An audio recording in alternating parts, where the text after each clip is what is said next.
try to make me feel embarrassed. There are types I've been in name, but they tell me I'm the one with problems. They're the ones who are insane, so for those who are but won't admit it, you shouldn't be like that, cause you could be 20% cooler and 10 seconds slower. Shout it out. I'm proud to be a Brony. Yeah, yeah. I'm proud to be a Brony. Hello mares and gentle colts, my fellow bronies. Welcome to I'm Brony and I'm Proud. I've got FritzyBeat with me, also from Team OK. Fritzy has over 3,000 subscribers on YouTube with almost 300,000 views, including collaborations. G'day, Fritzy! Hello. How's it going, man? It is going very good. I'm excited to be here. Oh, that's fantastic. And how are things over there in Canada? Surprisingly, not as cold as they could be, but still kind of chilly. Canada's definitely the second destination on my list of countries to visit. First being Poland, of course, gotta find out where I'm from. Canada, because it's beautiful and Stargate was made there. So my second favorite show, of course it was my favorite show for a long time, till a show about multicolored ponies, multicolored horses came along. When that happened, that was it. Oh, yeah. I mean, it's all uphill from there, actually. Or rather, downhill. Wait, how does the expression go? I'm confused. It's all good from there. And season 5 has totally knocked our socks off. At least mine. Or should we say knocked them on? It's all about the socks, isn't it, Fritzy? Oh my gosh, yes, we were talking about that earlier. A few friends of mine about how Seth over at EQD really likes his socks. And I'm sitting there like, I don't know, they go under your shoes. So why aren't these ponies wearing shoes? A very interesting point. One thing we'll get to later. Of course, listeners, if you wish to continue this conversation about socks and shoes and whether ponies should have shoes, and if the other shoe fits, feel free to hit us up on our Twitter and Facebook. So, how did you become a brony? Well, that is a long story, so I guess I'll start at the beginning. First that I heard about the show was back in summer of 2010, believe it or not. I had a friend by the name of Tim Barton who was working with Studio B at the time, and he had just started to work on the show. It was going into the last stages of animation. Can't quite recall much about that time. And I remember him bringing it up in casual conversation as a show he was working on at the time, and we had a pretty good laugh. He's working on My Little Pony. Silly. Distinctly remember a quote that he said to me about how, yeah, it's a show for little girls, so you probably wouldn't like it. I remember seeing little clips of the show here and there over the next bunch of years. Like I saw a little tiny bit of winter wrap up, and I saw like clips of things that people posted online, but I didn't really clue into the fact that there was a big fan base behind the whole thing until much later. And then about October 16th, 2013, gotten wind of the show. I'd seen little clips of it. I knew it had a fan base, but I didn't understand any of it. And it was really late at night. I was working night guard, night shift, and my single source of light went out. So I was like, well, what am I going to do for the whole night to keep myself awake? And I had a computer, and I was like, this My Little Pony thing is pretty popular. Let's sit down, marathon the whole thing, and see what happens. And oh wow, the rest is history. Okay, so when you mean the rest is history, talk about that. By the time I got to the third episode and Twilight ate the petals, I remember that. I remember chuckling at that. That was the first time I laughed while watching that show. I started thinking, hey, this is pretty fun. And then by the time I got like halfway through season 1, oh my gosh, it was morning and I was addicted. I loved it. And I think it was the end of the week. I got back home and I hopped onto the computer and I was talking with another friend of mine by the name of Starzy. And she was like, oh, hey, did you know that there's a lot of fan content? And she linked me to the music.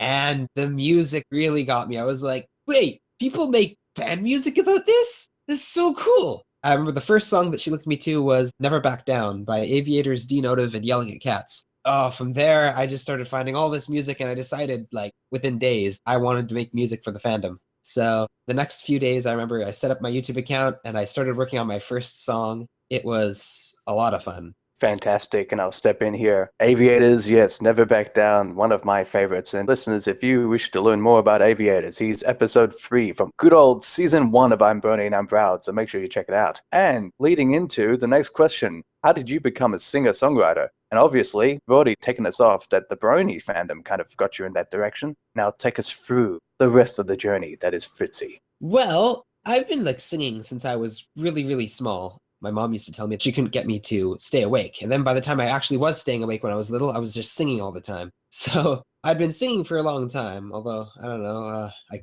can't really remember if I was any good or not. And around 2012, I'd started recording covers and putting them on SoundCloud. And I put a couple on YouTube. Good luck trying to find those people. They're hidden away. somewhere on YouTube. I started recording covers and didn't do anything original for a long time. I tried writing original songs, started one in early 2013, which eventually became Fort Hope. I just couldn't get anything done. Didn't have the motivation to finish anything. So by the time I found Ponies, that was sort of the push in the right direction to actually finish an original song for once. So I pulled out the old project file for Fort Hope, and I pulled out another project file that a friend of mine had made the instrumentals and said, hey, you can sing over these. I'd been singing for a long time, and I'd tried songwriting in the past, but I'd never really succeeded. So becoming a Brony is really what pushed me towards finishing anything, and that was when I started getting my own original stuff out. Outstanding. So, apart from being an awesome singer-songwriter in the fandom and otherwise, so have you made any friends in the community, and care to share your experiences with those friends and maybe describe if they have inspired you or any delicious dark secrets you may want to share as well?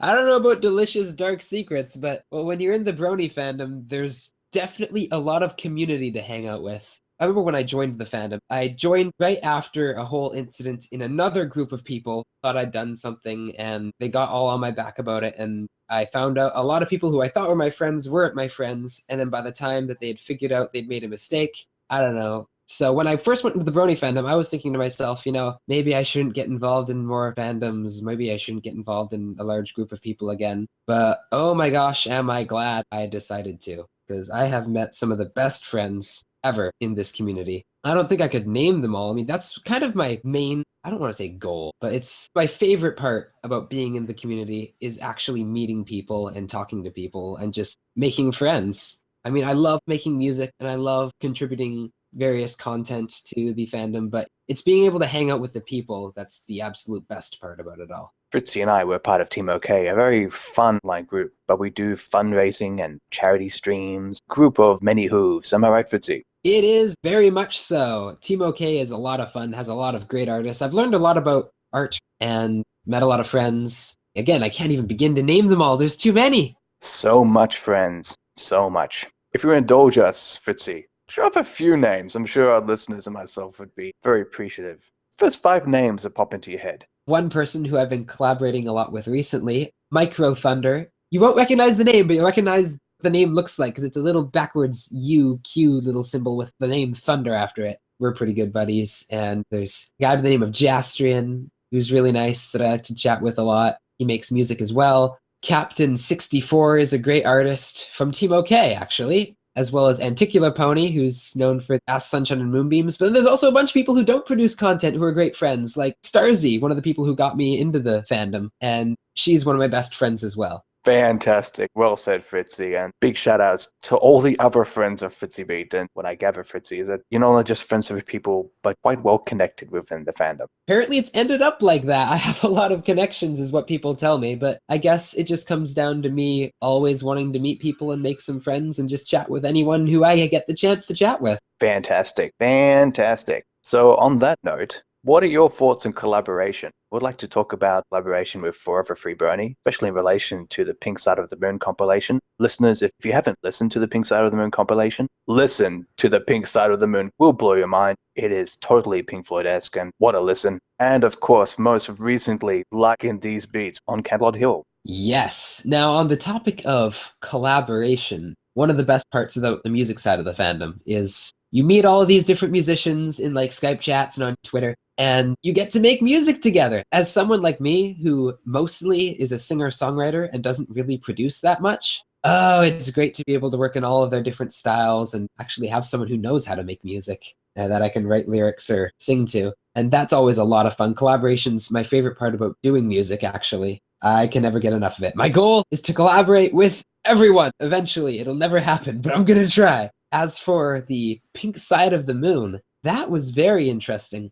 because Forever Free Brony, or Goonie, we like to call him Goonie. Forever Free Brony is a mouthful. But Goonie gathered a whole bunch of people together for that album. Ton of instrumentalists and vocalists and even speakers for parts of the album. Part I was on, I got to be a speaker on one of the tracks. And I remember Goonie sending lines to me and saying, here, now change them however you want, because reasons. And I was like, no, this is already perfect. I'm saying it just as it is. I remember it was right before Goonie was go on his mission trip to Argentina. And so we were all in a big rush to get the album out before he left. And it was definitely fun times. I think I'm still in that Skype group, actually. I distinctly recall one song which he was trying desperately to get, I think it was Joph the Loaf's attention to sing on the song, and he came to me and he said, okay, if Joph doesn't get back to me in 10 minutes, you're singing on this song. And I was like, okay. But Joph ended up getting back and they were able to get it done. Definitely fun times. And I guess probably the biggest burning question is, will Forever Free Brony be back? He most certainly will be back. Actually, I've been keeping in touch with Goonie's father quite a bit. He's a really nice guy. So when you guys are commenting on Forever Free Brony's stuff these days,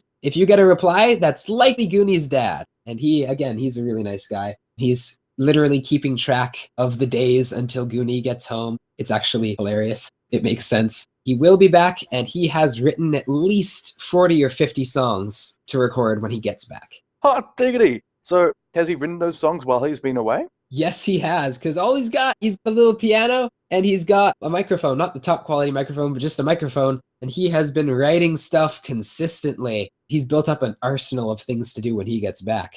Makes me so happy. And if it's making me this happy, so much feels. Listeners, I'm sure you're right with me on this one, so this is so good news. I think Forrest Rain said it best. There's the people who make music, in one take, you get a guitar and you just go da da da da da da, song's done. And then there's people like myself and Forrest. Your final take is a mishmash of a gajillion different takes saying single sentences and sometimes single words.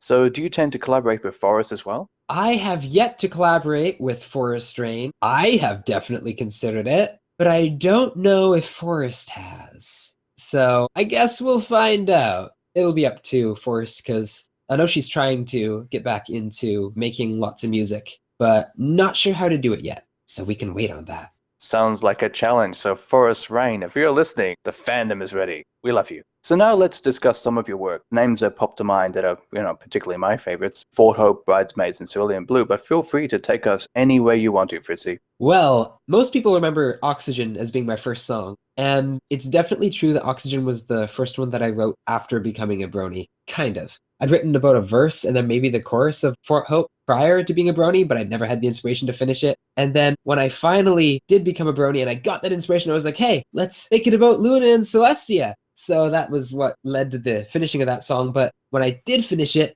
I didn't like it at all. So I set it aside for a long time and I finished Oxygen around the same time. And I really liked that when I finished it. So I released that and that was my first song. And I remember months later being in, I believe it was the Everfree Network chat room, like in the middle of the night when I was still working night shifts. And I was like, oh yeah, here's a song that I never released. It was Fort Hope. And then everyone was like, oh my gosh, post this right now. So I was like, okay. So I ended up posting it a little ways later. Bridesmaids, however, I think that he actually trumps Oxygen and Fort Hope as the most interesting story because I had just finished up, I think, Casetta. I can't remember what song I'd finished up a few weeks prior. For the following weeks, I was absolutely dry on ideas. Everything I tried to write just wasn't working. I couldn't figure it out. And then I finally just got fed up and I was like, I'm done. So I grabbed an instrumental. I didn't even care which one. And I just started writing whatever lyric, whatever rhymes, start writing. And I finished the song in about 10 minutes. Just done. The moment I got home from night shift, I just recorded it and sent it to the Light Octave to do a filter thing over it. And I was done. Song took me a grand total of maybe 10 minutes of writing, and I don't know how long the rest of it was, but it wasn't very long, and it ends up becoming one of my more popular ones. So I don't know how it works. So silly. So going back to Bridesmaids, 10 minutes plus whatever, released, instant hit. The expression that you're in the zone is probably an understatement. So, what inspired you to do Bridesmaids? I mean, it's clearly a reference to the Canterlot Wedding episodes. Of course, we are introduced to the Bridesmaids for pretty much a short scene within the Crystal Cave. I'd been listening to a lot of guys like 8seed and General Mumble and Glaze, and they had a tendency to take minuscule things and then write whole songs about them as though they were really epic. Like, for example, 8seed writing a whole song with Mike the Microphone about the cockatrice. They've taken these oftentimes villains who had tiny little appearances and made epic songs about them as though they were this big deal. And I always loved that. And I thought, I want to try something like that. But what minuscule villain hasn't gotten his own theme before? I mean, 8seed's done a bunch, and he's almost taken up half of the minuscule villains in the series. And I was sort of going through, like, what could I write a song about? And I thought, well, what about the Bridesmaids from Canterlot Wedding? Have they ever gotten a song? So I went and I Googled it, and I was like, they've never gotten a song. Why isn't anyone giving the evil Bridesmaids some love? So I had that idea in my head for a long time, and then when I got really fed up and decided to just write something really, really fast, that was the idea that I decided to use. I just pumped it out like that. Do you think by giving yourself that, quickfire challenge helps with your creative process? Or is that just a rare thing that happens? Yes, it is something that is very good, but it's something that most people wouldn't prefer, including me.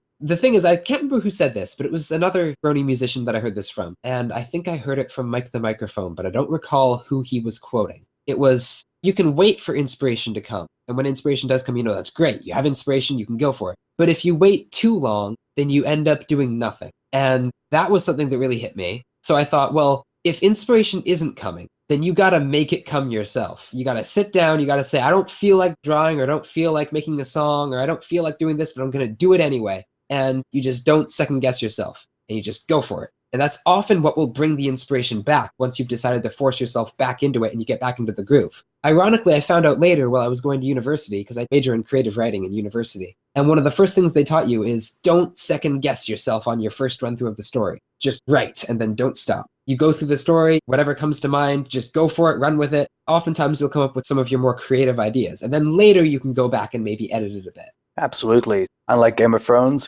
winter doesn't necessarily come.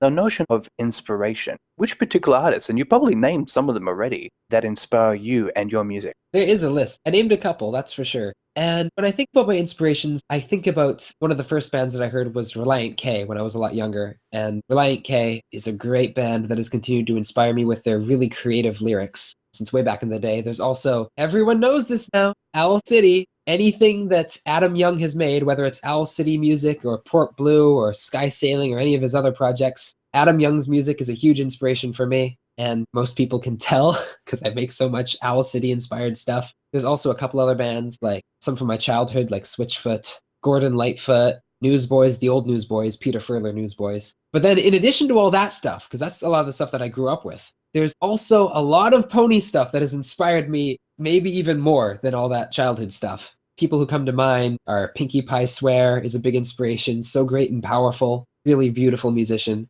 Uduratu too, who is a little bit more unknown than everyone else, starting to gain a little bit of recognition, so you should all check out Uduratu. And Phyrexis, oh man, the list goes on. Also gotta name Micro Thunder again, because he helps so much. And relatively unknown musician who has gotten me into production a lot more recently is a musician by the name of Soaring Flight, who made only 3 songs in the fandom, but oh, they're 3 of the best songs. It's like Stanley Kubrick. He didn't make many movies, but they were all great. And taking us to, going from inspirations to, I consider, she is my best pony, Rainbow Dash. Talk to us about Cerulean Blue. Ah, yes, Cerulean Blue. Now, I know that you like this one, and I'm very much on the fence about it because, I love a lot of the ideas that I did in that. It was essentially what had happened was I had this old track by Almost Anyone. For those of you who don't know, Almost Anyone is the person whom I collaborate with the most. And he is not a brony at all, but he is totally okay with me writing pony lyrics and doing pony songs with him because he's just that cool.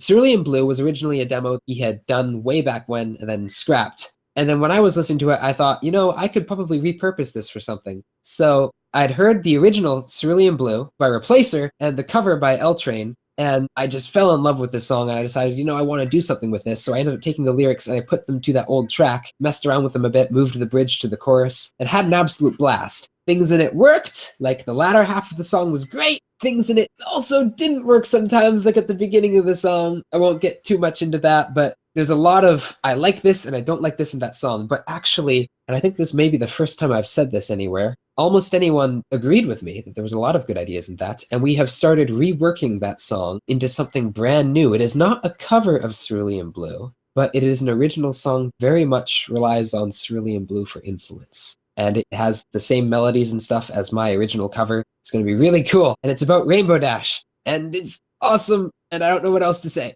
Hear that, listeners? This is I'm Brony and I'm Proud exclusive, and we love those immensely. Thank you, Fritzy. Woohoo! And it will be called, I can release the name, will be called Recover is the name of the song. So I don't know when it'll be released. I've got the demo done and we're still working on it, but it'll likely come out when Almost Anyone and I decide to actually release some sort of album or EP or something, whenever that happens. Fantastic. And on a side note, is that the song that I'm supposed to be doing an animation for? No, actually it isn't, because I'm doing a lot of Rainbow Dash songs.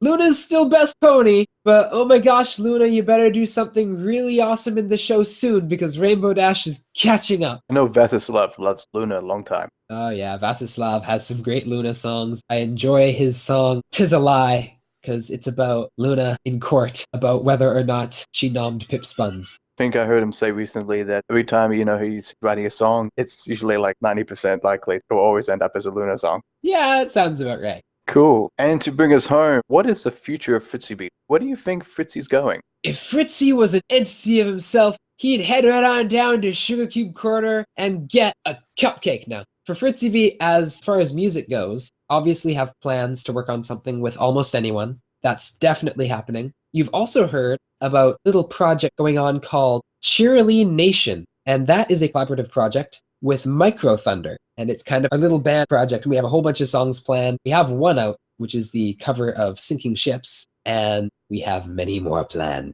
Outside of music, I don't know if I mentioned this earlier, but I also do a lot of artwork. Like cartooning is my first love, although music is still amazing. But cartooning is my first love, and I'm starting to do Tumblr Ask Blog, and I'm still getting back onto DeviantArt and stuff, so we'll see where that goes. Super. Duper! So, where can people find FritzyBeat? People can find FritzyBeat all over the place. I'm on YouTube and Twitter and Tumblr and DeviantArt and Facebook. Sometimes don't expect me to be on there much. Pretty much anywhere. I can't think of too many places where I'm not, except, I don't know, for those places that I don't have. Maybe I should get them. Like the moon, for example. Yes, I'm going to get a place in space on the moon with Luna and make lots of songs and stuff. Vasislav will probably be there too. Oh yeah, he has his own private property on the moon. He's up there every weekend. Yeah, and probably eating lots of bananas. Luna up above, goddess moon, I send my love. There is a song I'm working on. If you guys follow me at all on Twitter or YouTube or anywhere, you'll know I was completely obsessed. The recent episode about Rainbow Dash and Tank. Best episode with the best song, just the best all around. And I think everyone's been waiting for me to do something with that. I mean, I'm doing Tumblr Ask Blog called Ask Ducky Dash, but I am working on a song about that episode. And I'm very excited about it because I wrote it in about an hour, maybe. Didn't take me very long to write. I was inspired. Almost Anyone did the instrumental and finished it real quick as well. And it is about Rainbow Dash and Tank. And if what it takes is to push back this winter storm, you know I'd stop it all to keep you warm.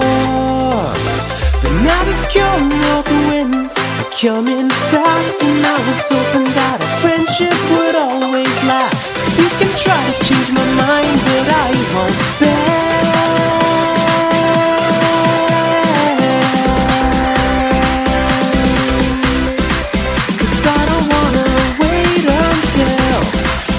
When the winter ends. Thank you so much, Fritzy, for being on I'm Brony and I'm Proud. It's been an absolute pleasure to have you. Hey, thanks for having me. I've had an absolute blast. Same here. Catch you later. Thanks. So long. Bye. Trotting away into the distance. This has been I'm Brony and I'm Proud. Lucky Knight speaking. Thanks for listening. Remember to like us on Facebook and follow us on Twitter at IBAIPshow. Proud to be a Brony. Intro and outro by Black Griffin. My Little Pony, friendship is magic. My little pony. I used to wonder what friendship could be.